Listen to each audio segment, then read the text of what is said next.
I've got underwear older than Moses, ladies and gentlemen. This is your old pal, Rabbi Sol Solomon, founder, spiritual leader of Temple Sons of Bitches, and I am thrilled and delighted to be talking to a Jewish person. I see him. I don't know if he can hear me. Well, he seems to be smiling, so maybe.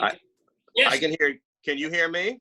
I hear you, and I can see the look of disgust on your face when you realize we were actually talking to him.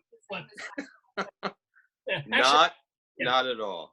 By the way, his name is not iPad 77. Just so you know, his name is Stuart Zagnit. He has been a longtime actor. He was in the Broadway cast of Seussical. He is going to, or still is in, technically, the upcoming revival of Caroline or Change, which is a musical by Toni and Janine Tesori. He was on tour in Wicked and Crazy for You. You also know his, look, he's got his resume. Go ahead. Did you show? Just showing my name for people to get the spelling right. He is Stuart Zagnit. But check this out. I'm sure you've heard him in Pokemon 3, not to mention Viva Pinata. He played Zolf in The Players. I thought that was Ray Fiennes who was doing that. We know him. And he played Kosho, of course, in Grappler Baki, the Ultimate Fighter. Somebody had to. And he was, I didn't know this, he was the last Seymour in the original off-Broadway Little Shop of Horrors. And he was in a wonderful production, where I'm going to talk about this, many years ago at the Public Theater of a Jew play called The Dybbuk. It was beautiful, actually a beautiful show over there. And he has played numerous rabbis. I don't know what that's like. But ladies and gentlemen, won't you please welcome to the Daverhood, Stuart Zagnit. Shalom, Stuart. Shalom. Now, good to see you. Good to see you too. First of all, do you prefer Stuart or Stu? I actually prefer Stuart. I have a couple of close people who I give them a pass to do variations, but sometimes the nicknames. The only time I had a childhood friend, my friend Bruce Ekman, who I grew up with, and he was Brucey and I was Stewie. He's the only person I let him call me Stewie. And then when I did Newsies, it was the first time there was another Stuart in the cast, Stuart Marland, and I got so tired of someone saying Stuart, me turning, and they weren't talking to me, so I made up my own nickname. Since my last name starts with a Z, I became Stuzy. And everybody in the company called me Stuzy, and it really stuck. So I said, I invented a nickname for myself, and it really worked. So may I call you Stuzy? I love it because we're Newsies. It's Stuzy, may I? Stuzy the Newsy, that's right. I'll give you one other option, however. What is your Hebrew name? Shlomo. Shlomo Avram. Shlomo Avram Zagnit. Because I'm Stuart Allen. My mother, gave me Allen. It's spelled A-L-L-E-N, which is usually a last name spelling, but I love it. It's just it's like Edgar Allan Poe. Stuart Allen Zagnit. And let me ask, what dead Jews were you named after? Because they always. That's a good question. My father was Alvin, so I guess the Avram was that. He was living at the time. And the Shlomo, who would the Shlomo be? I don't know who the Shlomo was because my grandfather was Morris, so it wasn't after him. That's a very good. You came up with a question I can't answer, so could have been your grandma or your mom and dad were watching sports on TV and they invented the slow motion and said, "Oh, there we go, slow-mo. That's what we'll call him." Slow-mo Zagnit, yes. That's Now, speaking of names, and I don't mean to put you on the spot here, but thank you so much. Did you take? Do you hate the Hershey Company? Because you must have put up with so much crap when you were a kid. Whenever Zagnut. Oh, I gotta drink this down. Not only was it the bane of my existence, but I'd have to say Zagnit, not like the candy bar, and I figured out why Zagnut was in business all those years, because if you went to a vending machine and all the other candy bars were sold out, the only candy bar left in the machine was a Zagnut. It was one of the driest, most brittle things, but it was there because they got it by, if everything else, all the popular ones were, they go, I really need a candy bar, and they eat it, so. Yeah, no, it's true. It's the most disgusting thing, other than that one that they used to make with honey. Remember that they used to have a candy bar that was all honey? It was big old honey, is what it was. Bit of honey, yes. I'm sorry, that was a big of shice if you ever had to eat that thing. But I call those ones that pull out all the dental work, so I avoid them. So you know. When you were in school, when you were a child, did children torture you and call you Zagnut or something like that, or did you not mind? Zigzag, Yeah. you know, Dragnet, any version of that, you know. But there's there's more Zagnits now because my relatives have had families, and so the Zagnit clan is sort of expanding. Alabama. Yes, so you know. You have a wife and you have kids, I believe? I have one son, Sam, who's 23 years old. He just graduated from Yale School of Music grad school. He's a classical bassist who we are enormously proud of. And my wife is multi-hyphenate, which I'll tell you later. She's a songwriter, she's a teacher, she's an author. She has 2 best-selling children's books. One is Welcome to Jazz, which she's doing a book event today on Facebook through her Workman Press, and her previous book, Welcome to the Symphony.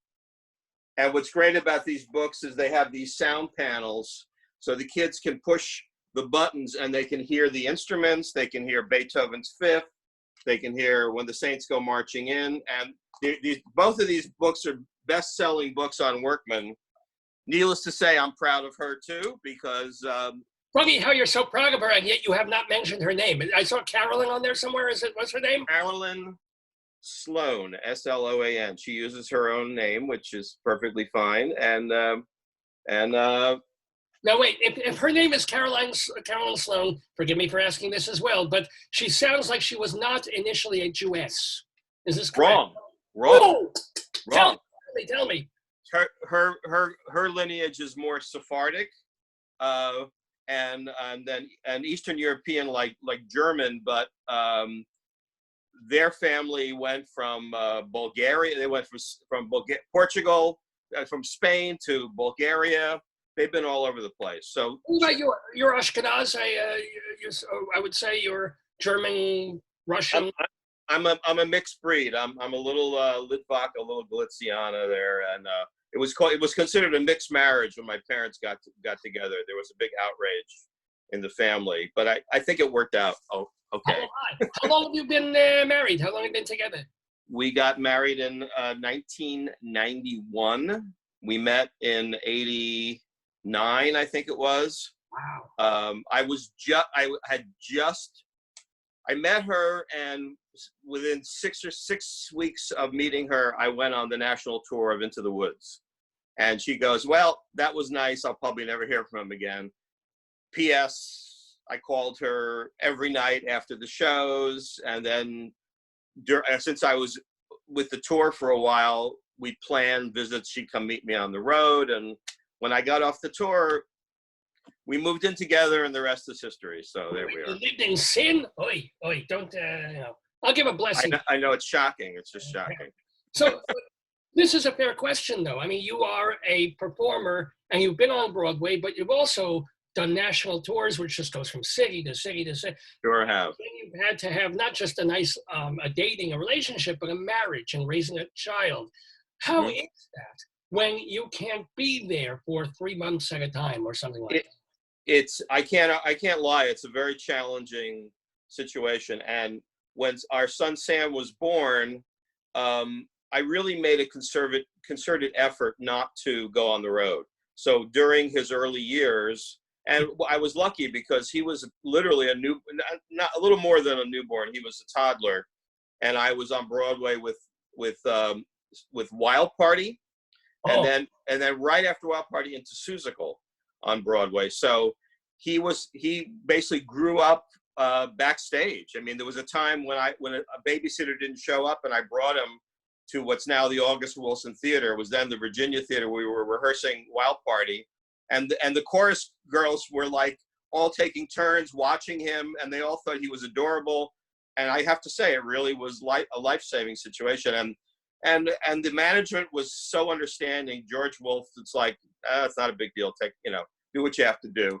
Well, and because I have very few, no, I actually have many enemies, but very few enemies on this actual show. One of whom is I know you had the baby backstage. Did Mandy Patinkin ever smack him? No, he smacked the kid's father. So he made up for it. He took it out on pretty much everybody else. So, are there any crazy Mandy stories? Because Mandy hung up on me 10 seconds into an interview. Never forgiven the son of a bitch. So, I know you might have to work with him again. Maybe you have no bad stories, but tell me a bad Mandy Patinkin story. There are numerous things which I don't want to really go into in this forum, but call me and we can talk. All right. Well, tell me then a nice, funny, either Toni Collette or Eartha Kitt story, because they were both in that show. My God, Toni Collette.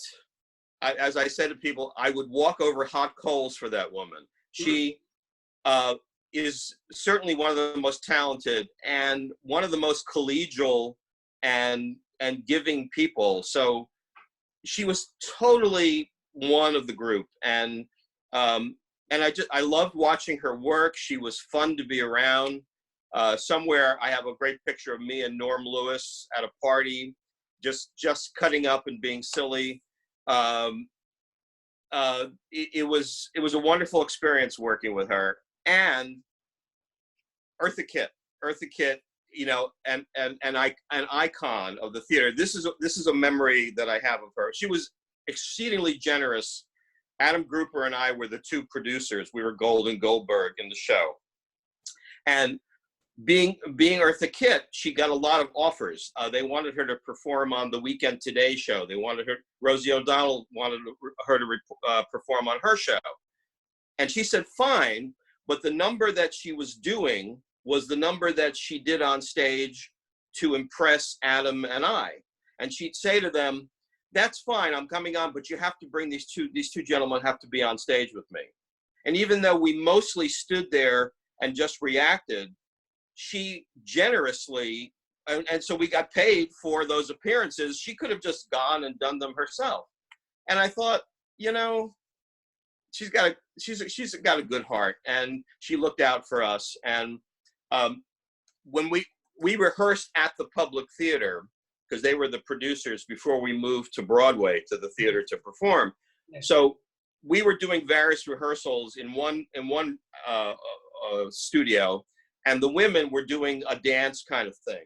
So at the end of the women's dance rehearsal, they wanted us all to meet in their room. So I come in, and the dance rehearsal has just broken up, and there's this very shapely, wonderfully attractive woman on her stomach, and she's kind of stretching out, and I'm going, boy, she looks great. And she rolled over, and it was Eartha, and I realized I had just like kind of cruised Eartha Kitt, who was in her 70s at that point. So yeah, she looked fantastic. She had great discipline, and watching her go from rehearsal to turning it on in front of an audience, and the audience, when she did her numbers, they did not want to give it up. They just would keep going and keep going and keep going. And it was a wonder to watch somebody at the top of her game like that, doing what she does.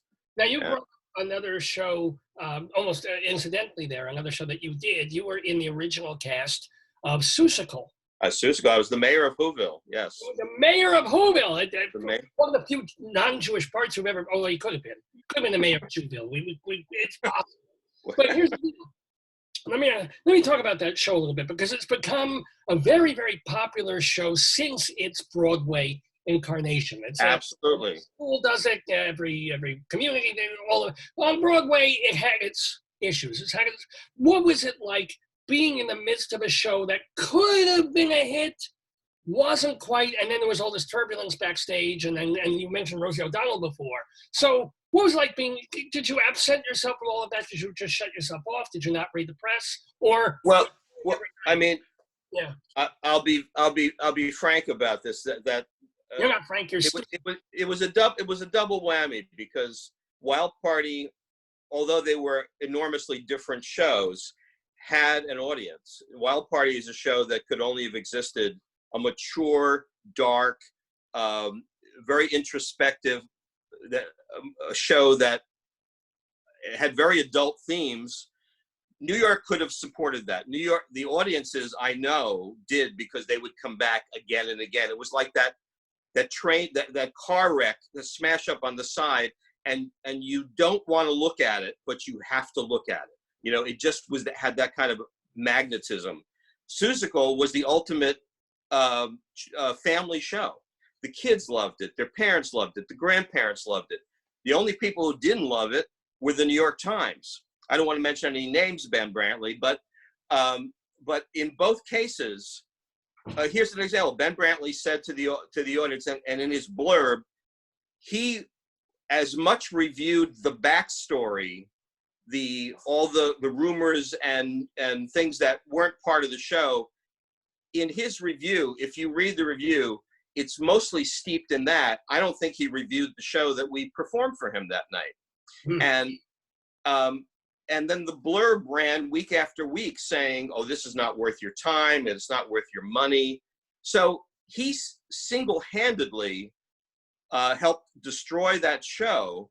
And then when they remounted it off Broadway and did sort of a revamped version, he actually, in the rave review of that version, said, the much maligned Seussical. And I said, well, you were the one that was maligning it. So what's the sense of that? I to this day, it's the most puzzling thing that he so wanted to kill it on Broadway, and then he wound up resurrecting it off Broadway. So, but were you there for the whole run? Were you there because they took out the lead guy, the brilliant David Shiner, if you remember him from Full Moon. Absolutely. I got to be very, very friendly and close to him. And look, no one forced anybody to hire David Shiner. They knew exactly what David had done. And his whole career, he had been a silent mime entertainer. And here they were asking him to sing and dance and do things. And I'm saying, so why is anybody surprised? He's doing everything that you've asked him to do. He didn't have a problem. They sort of forced a little vacation on him. I will say, I loved working with Rosie. When they brought Rosie in, she respected the play. She respected us. When she opened, she gave us all opening night presents for her opening, which was so generous. There were a number of same-sex couples in our company that were looking to adopt, and she facilitated those adoptions. This woman has a really big heart, and she's generous of spirit. And so it was not our choice, but when she came in, you know, she made herself part of the show, and we loved her for it, you know. And we were lucky to have Kathy Rigby too, who she just threw herself into it. She's such a force and had such amazing energy. So we were a family. I think we really were a family, and it was kind of devastating that the show was treated as poorly as it did. And I am glad it has had a life, you know, past Broadway. It deserved it. Working for Lynn and Steve, I was in their first off-Broadway musical, which was Lucky Stiff.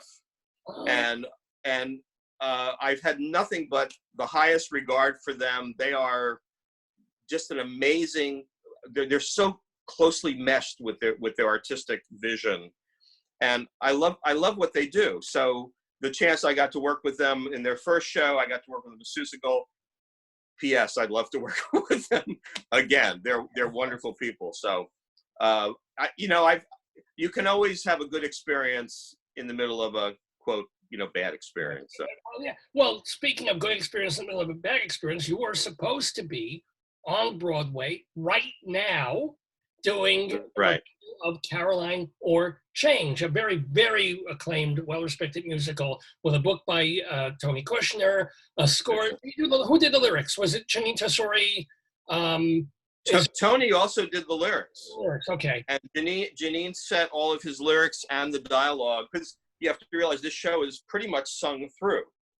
So the dialogue is mostly done in lyrically, and there are some spoken words, but they tell that story, and this is the second time, because Toni Kushner wrote the adaptation of a Dybbuk that I did at the Public. So this is a very sweet reunion too, with both. I don't think I had done a Janine show before, but have been a big fan of hers, and we've known each other socially. So, and I have to say, the people at the Roundabout, God bless them. There are so many producers that have said, the pandemic hit, we're closing up shop. They said from the get-go, we are not closing this show. So, they obviously did have to stop paying us because the show was not in production, but they have reiterated this time that the show is going up in the fall, and as soon as we have the all clear to come back, we are going back to work. The set is on stage. All of our stuff is in the dressing rooms. Basically, we're just on pause right now. And we'll be probably, with all due respect, probably till like February, probably. Whatever it'll be, and they're committed. And our star, Sharon Clark, has committed to come back to it from London. Our director, Michael Longhurst, is also coming back. So basically, the team, we're all waiting this out, and we're looking forward to having a glorious reopening. The opening we almost had. But it would be really the institutional theaters who could bring things back easier than the commercial producers, because institutions, they've got subscribers, and they also have grants, and they also have all this money in place. Whereas some of the commercial things, it's like, well, I got to start from scratch, and I don't have government money coming to me. I don't have all the base of things that Second Stage or Roundabout or Manhattan Theater Club might right.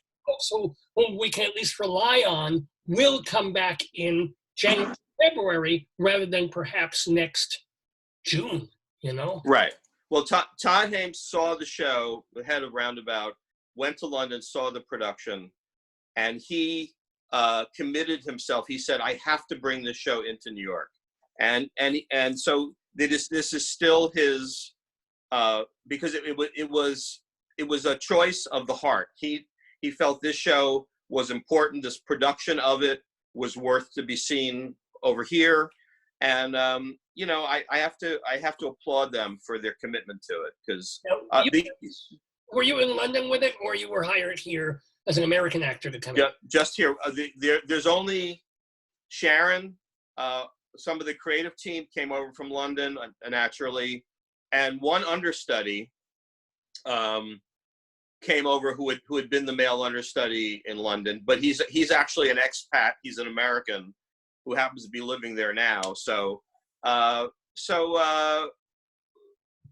this is an entire American cast with Sharon, who was the Olivier award-winning star of the London production. So, it gives it a great pedigree. The show has a pedigree. She has one. And this will be actually her Broadway debut. So we all want that for her too. And she's, not only is she an enormous talent, but she's one of the dearest human beings I've worked with. And, every day starts with a hug, and it's like, wow, she sets a great tone when you go to work. So. Well, speaking of work, you, like everybody else, for the past 2.5 months have been on. How do you spend your days? Have you done a lot of Zoom theater? Have you just been reading? Have you been looking at the script of Caroline or Change every day just to reserve refreshments? What do you do all day?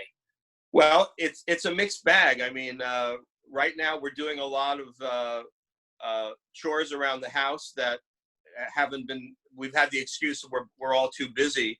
My wife teaches at a private school in Brooklyn, the Berkeley Carroll School. So she's been on a teaching schedule. Besides writing her books, and she is also building an online educational network that she's in the process of launching called Teach Me TV. So, I mean, I call her a multi-hyphenate because she just does so many different things.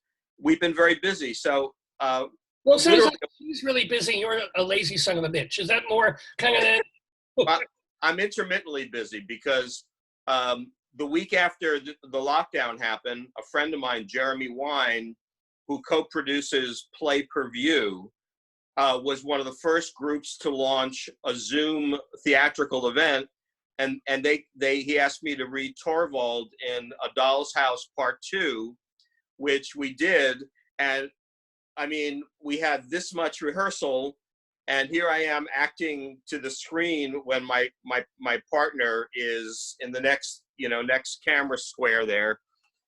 I was amazed at how it came off. I mean, we really, I was so into it. After it was over, I said, "Well, you were screaming so loud. I thought that people upstairs were going to be upset." But so, I mean, I find that you adapt to whatever media that you're in. I also get requests, not infrequently, to do Professor Oak things. Professor Oak, I mean, it turned out to be a blessing that we have such a fan base now. Pokemon is really, literally, people have grown up watching Pokemon. And when things were, before this happened, and I would go to certain Comic-Cons around the country, I would feel like Elvis for the weekend. I'd walk in and people would go, that's him.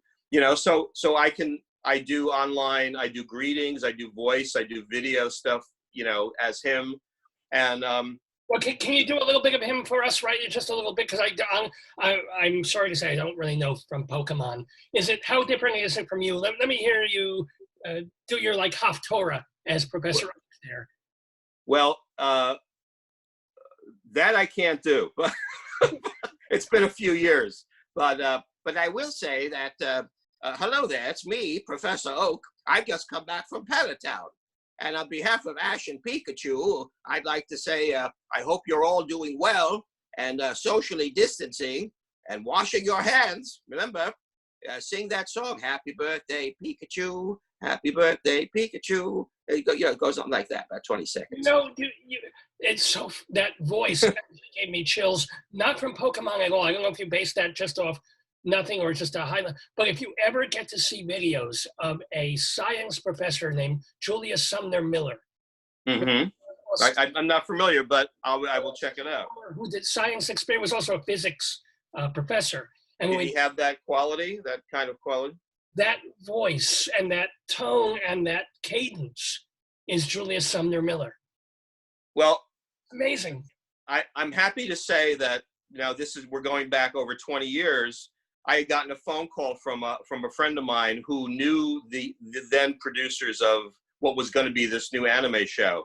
Nobody knew anything about it. He said, "Look, they're looking for character voices. Go give them your number. Tell them I recommended you," which I did. And about 2 weeks later, they set up an audition, and I did about 5 or 6 different characters. And one of them was this professor. So I'm just looking at the picture of him, and it came out. I didn't know what I was going to do until I saw it. And a couple weeks later, they called and said, "We'd like you to do this character." And for the first, 10 sessions or so, they would start by playing back my audition tape so I could remind myself of what I was doing. And eventually it became so second nature, I didn't have to be reminded anymore. And I have to say that that Professor Oak and I have sort of melded, and we are the same. So he's a part of me, I'm a part of him, and I'm enormously grateful of these kids who are no longer kids. I meet these young adults, and when I meet them, they all turn into 10-year-olds. It's just amazing. They all like regress because it's they go, "You were my whole childhood," and they'll ask me that they'll just want to hug me, or take a selfie or whatever it is, and I say I really have to honor that because it's a wonderful Not thing. to mention in career terms, if you never, I mean, God forbid this should happen, but if you never did another show again, if you never did any more theater, could you have a decent career just being Professor Oak? And then, Technically, no, because 10 years into the show, the Nintendo decided to take bids, and they took a bid from another producing company, and basically we were all out the door. Everybody, all the original voices, because we were under contract with 4 kids, and they went with a different producer, and sadly, they did not release us. Had they released us, we could have all moved over there, and they did voice replacements for all of us. So technically, I'm not an employee of them anymore. So, you know, this is more of a personal thing, because the voice came from me. They didn't invent the voice. I didn't have a model. The only other voices were the original Japanese actors who I had never seen or heard. So there's no way you're going to translate those kind of cultures. They did some work. So we created an English speaking dynamic that I think is solely our creation. And, you know.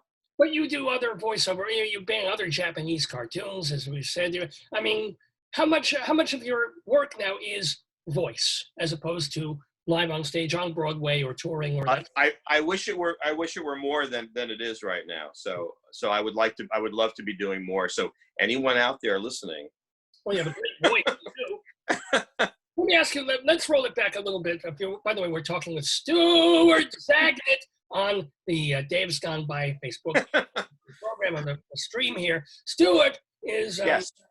one of our early guests many years ago was a fellow named Bruce Adler, who passed away like a decade ago. Very nice man, very Jewy. He was always on the Chabad Telethon doing his song there.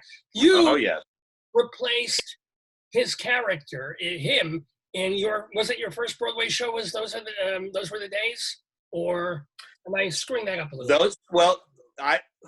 So my story with Bruce, and may he rest in peace, he was a lovely human being, an enormous talent.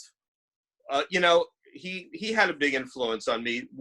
My first experience with him was the show before Those Were the Days was The Golden Land, and that played at the Second Avenue Theater.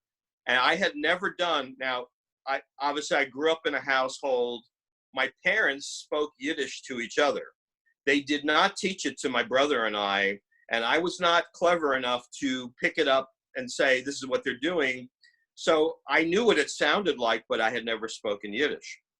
And I was cast as the replacement for Avi Hoffman in the Golden Land. So it was Bruce Adler and Avi Hoffman. And I was nervous. I learned this show like Berlitz. It was like I had the tapes and everybody was helping me, and I would put the tape on and go to sleep. I swear I was learning the stuff in my sleep. So after about 12 days or so, I'm ready to jump in because Avi had needed to leave. And the night I opened in Golden Land, there was a knock on the door, and Bruce came over to my dressing room and said, listen, he goes, you know, I've been doing this show for forever. It's like, you know, months and months and months, because it's not a problem. You tell me what you need, because I want to make this, you know, as easy a transition and make it easier for you. And I was so grateful to him for having that sensitivity. And it totally did put me at my ease, because he said, I understand what you're going through, and I'm here to help you.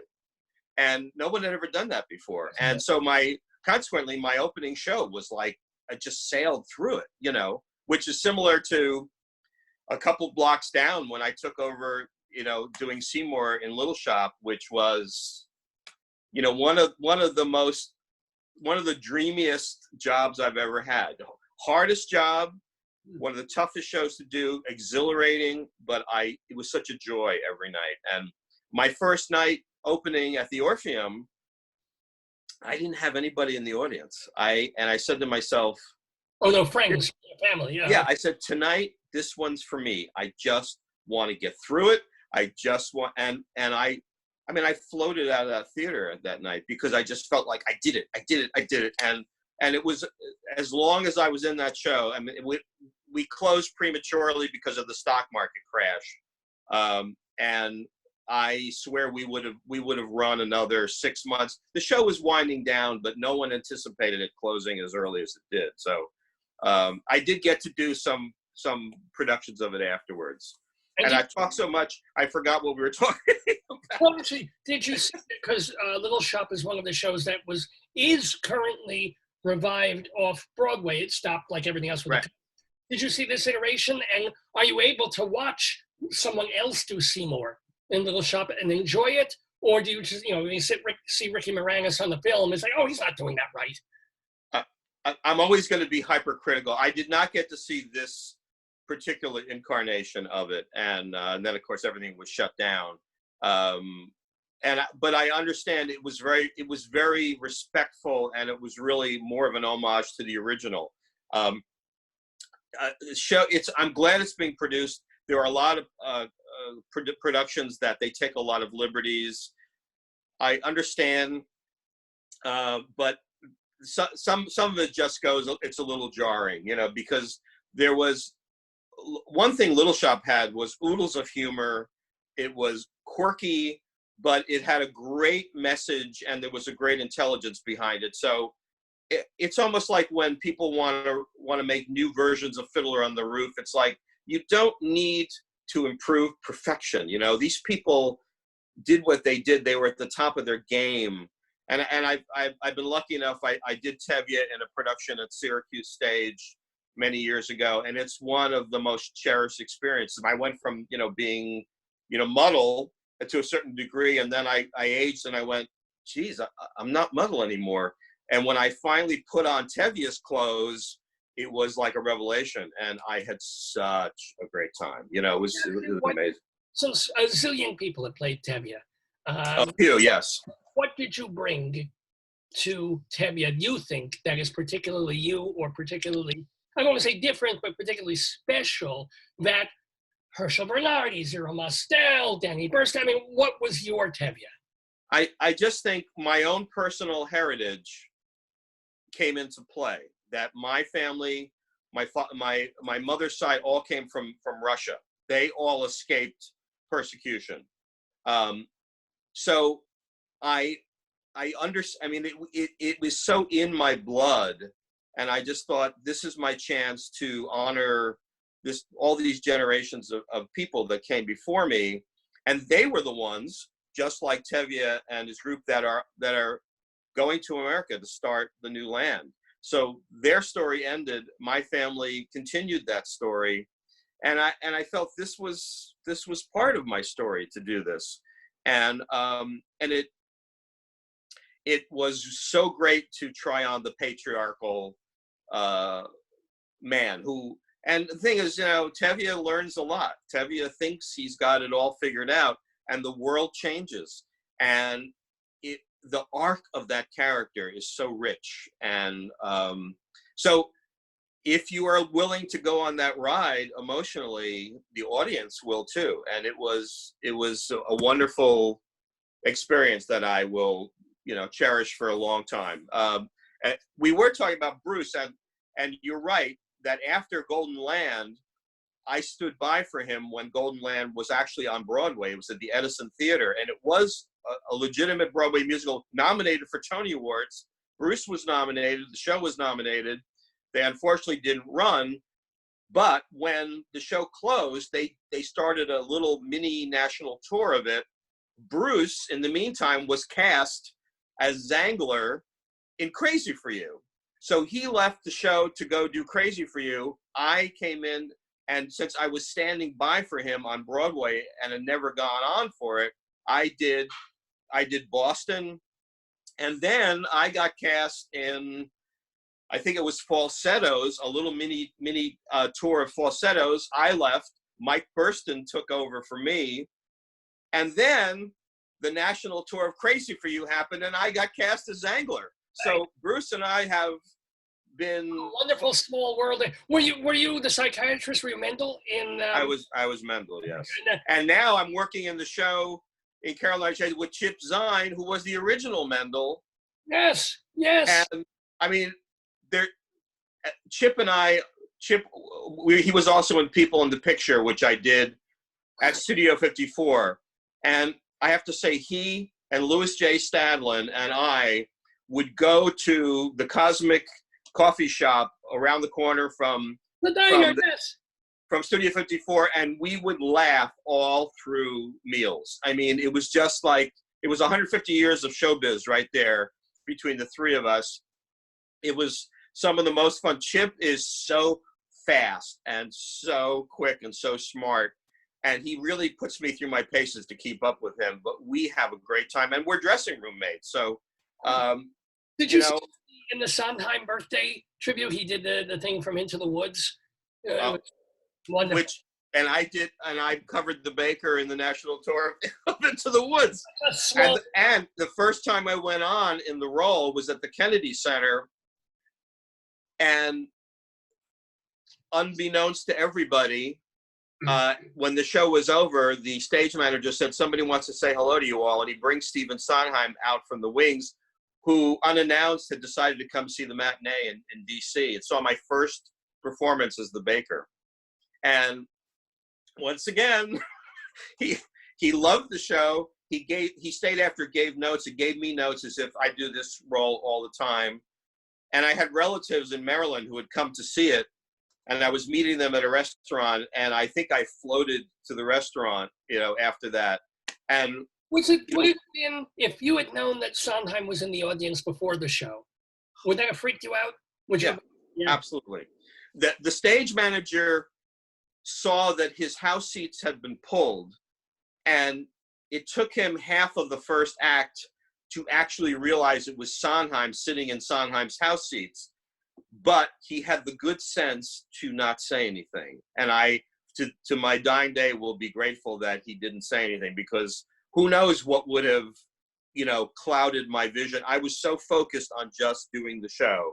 It was so important for me to do the show for family and whatnot. And so that was the icing on the cake. And, That's wonderful. Such a small, as we've been showing, such a small, wonderfully insular group. It's amazing that all performers aren't dead from COVID, because they're just all together like this. Yeah, you're true. It's true. And the cast of Caroline, we were very close. We did a lot of warm-up exercises together, a lot of touching, a lot of, and we found out that there were two, after we were dismissed, that there were two people who had tested positive on the crew. Mercifully, none of us had come in contact with them, and all of us have been healthy. So, and you heard what happened with Moulin Rouge, and Danny Burstein came close to death. I didn't realize he had been one of the infected people, and it just, your heart stops when you hear this stuff, because the chance was there for all of us. We were all sitting ducks for that. So I feel very grateful that we dodged that bullet. And absolutely. Now, of course, we just want to get out again. Back on stage again, I know. Yeah. We're talking about that. We have a few minutes more, if you don't mind, with Stuart Zagnit. A couple more questions for you. Sure. Since not all, but you are very often cast in a Jewish sort of a way. Your name, there's something Jewish obviously about you. Have you ever been told by an agent or a prospective agent, or just gotten a hint of something that, like, yeah, we can't really cast you because you're too Jewish? Were you ever chewed out of a role, as it were? Not in so many words, but in 1983 and 84, I originated a show called Kuni Lemel, which took place in the Hasidic world. It was an amazing show. Here's me with Barbara McCullough in the original production. It was a blessed show in that I got a Hirschfeld from it. It ran in the New York Times. The original is hanging right here on the wall, if you can see it, framed. It was a life-changing thing, because I was pretty much out of the business when I auditioned for this show. I couldn't get arrested, and So I went for an interview after I had done I'd been doing the show or done the show with an agent. I don't want to. I'm not going to mention his name. And he had seen the show, right? And you have to imagine, I'm a limping, stammering, half blind, half deaf, hunchback Hassid. Okay, it was the most challenging acting exercise I've ever done. Constructing all the things, the stammer, and I used a lot of life examples. I observed people and I put it together. I was very proud of it. And we're sitting there, and he's saying, I saw you in the show, and I just can't figure out, what you might be right for. And I'm thinking, if I did all of that on stage, what can't I be right for? And if you don't have the imagination to know that you just don't pull a performance like that out of the hat, that this is craft, this is technique, then you totally don't get me. And needless to say, we did not work together.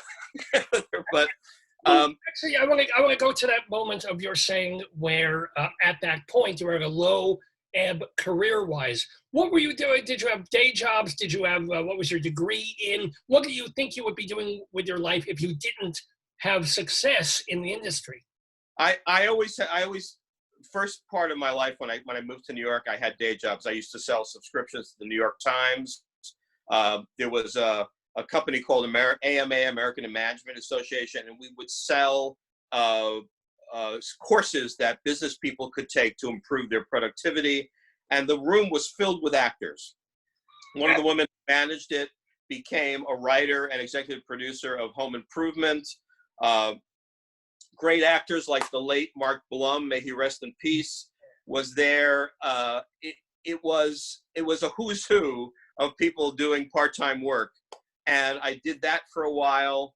I was working at the time of Cooney Lemel, before it happened, selling advertising. I was so desperate, and a friend of mine who was an actress said, well, let me talk to my publisher, who was Dana Matthau, who was Walter Matthau's nephew. And he had a thing called City Guide, a little City Guide. It was a little tourist thing. Yeah. And so I was going around the city selling advertising when I got this audition, and I was supposed to go down and do a 5-week job in South Jersey as a friend of mine was doing me a favor and handing me a job. And I went, and over the weekend, so they said to me, well, what's your availability? And I said, well, are you offering me the job? Because on Monday, I'm supposed to be on a bus going down to Jersey to do the show. And I said, are you offering me the job? He said, well, we can tell you in 24 hours. We'll tell you the next day on Sunday. I said, well, please do, because this is my situation. And they offered it to me. And a 4-week job extended twice, went into the summer. It was such a big hit. And then a producer picked it up and moved us off Broadway. So basically, I did that show for about a year. And then I did a couple of out-of-town productions of it. It totally brought me back into the business. And, started as a little Jewish rep show. Jewish rep gave me some significant, including a revival of the Grand Tour, which I loved. I was very proud of. Did you meet Herman? Did you get any notes from him? From Jerry? Yeah. No, you call him Jerry. Wow, Mr. Herman. Yeah. He was a huge fan of the show, huge fan, and a big supporter. And I think he loved the production because we pared the Grand Tour down to a 1-set show with 2 turntables, and it became more story theater, and it worked so well, and I loved it. And it was this close to also moving off Broadway, and unfortunately, it did not happen, and I wish it had. I've had some wonderful experiences off Broadway, on Broadway. Well, let me ask, because we do, and I thank you for spending so much time with us. I want to wrap up. But before we let Stuzy go, what is, and we thank you, first of all, for your, can I ask, before I ask our real final question, sure. If people keep tabs on you, obviously they can go to the Caroline or Change official website to find out when the show will restart previews, when it will open. Right. Presumably in mid to late winter of 2000. Let's be honest. It's not happening in June. It's not happening in September. It's not. But God willing, early in the new year, that's happening. But where else can they keep track of you? Do you have a website? How can they find out what you're doing? I have, you can find me on Facebook, Instagram. I have a fan site, Fans of Professor Oak, that if they want to check in on what I'm doing there. I usually post things too. I do some little Professor Oak things every once in a while to keep fans interested. You can reach me on Cameo. Cameo does, it's a site where people such as myself can do shout outs and greetings for people for special occasions. So Professor Oak is available to do, any sort of thing. So you have to promise me that, well, you'll watch the rest of this show after I leave, but after this show is over, you've got to check out Julia Sumner Miller. It's just it's freaking me out with that voice. I'm gonna look him up. That sounds very. Watch the videos of him. I hope he didn't steal it from me. He went back in time, considering he was on the TV in the 1950s and 60s, and 70s. But anyway, let me ask you though, you've Sure. some amazing career highlights. The fiddler thing that you were doing as Tevye, the moment you had son. I mean, is there one more career absolute highlight about a day, a performance, something in your life that you will always cherish and remember, like a greatest moment, or the moment you knew you made it as an actor, some other I'm so glad I'm in this business kind of moment or day? Yeah, I think technically I was on Broadway with Those Were the Days, but because I never performed it on stage, for me, Wild Party, I think as my Broadway debut. And the day we walked over to the theater to move rehearsals and start tech at the then Virginia Theater, and I opened up that stage door, and I looked at my name on the sign-in sheet. I said, I've dreamed about this my whole life. I've dreamed of doing this. And I have to say, to this day, I said, I never want to take that for granted, that there's a lot of people who don't get the opportunity to do that. And that's a wonderful thing. And I love the fact that I can, going to Studio 54, I know it used to be a discotheque, but it is a fabulous, legit theater. And there again, I go on the other side and walk through, and there's my name on the sign-in. I go up to my dressing room.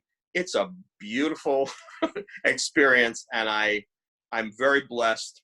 And I try never ever to forget that. And I toured with Wicked. I was the wizard for 15 months on the national tour, and that was a gift. These are wonderful gifts to be able to bring your talents to thousands of people, in an evening. And I'm in a very blessed profession, and I don't want to ever take it for granted. So it's I would say those are my experiences. There's many more. Lullaby in early 2021 when you're doing Carolina Change, it'll be man. So I wanted to just say that it is a blessing to me to talk to delightful, talented people like this man, Stuart Zagnit. Go check him out. Go check out this Cameo stuff that he's doing. Certainly keep tabs on Caroline or Change when that's coming to Broadway in the year ahead. Much continued health for you and your talented wife, who makes you look. She's just, yeah. How can they? That's right.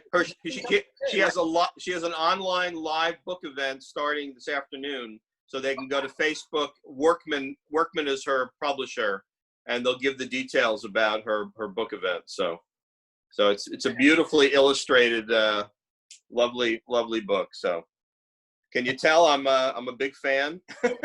Just a little, and you have a talented. So they're all making you look like nothing. Your son's really accomplished. Your wife never stops working. You sit there. I am Professor Oak, and that's your day. It's not a living. What can I tell you? It's not a living. It's a loving. This is. Thank you. Very nice. Yes. Well put. Stuzy Zagnit, I thank you so much once again. I wish you health and much success and shalom to you. Thank you too, Rabbi Saul. It's been a pleasure. Likewise. Bye-bye now. Bye-bye. I